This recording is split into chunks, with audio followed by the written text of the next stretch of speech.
Sud Radio, on parle IMO, les 48 secondes. Avec Techway by Foncia, pour vivre dans un environnement sûr et sain.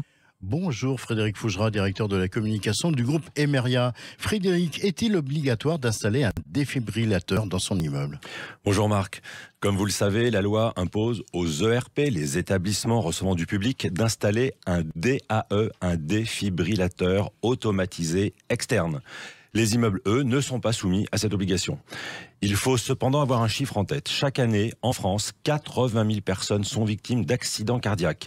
75% de ces accidents ont lieu au domicile. Il serait donc fortement conseillé et utile d'installer un défibrillateur dans son immeuble.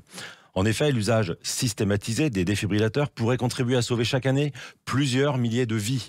L'utilisation d'un défibrillateur au cours des toutes premières minutes, suivant un arrêt cardiaque, permet la survie environ dans 85% des cas contre 3 à 5% si rien n'est fait.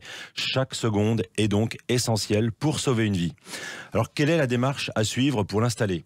La décision d'installer un défibrillateur dans son immeuble doit faire l'objet d'un vote des copropriétaires en assemblée générale. Pour cela, il faut demander à son syndic de le mettre à l'ordre du jour.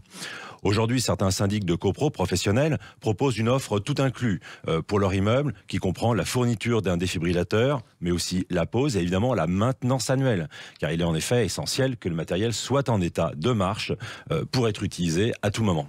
Voilà Marc. Vous savez désormais pourquoi il est important de s'équiper d'un défibrillateur, et même dans son immeuble. Merci Frédéric Fougera, et à la semaine prochaine. On rappelle à ceux qui nous écoutent qu'ils peuvent revoir cette chronique sur la playlist Techway by Foncia sur la chaîne YouTube de Foncia.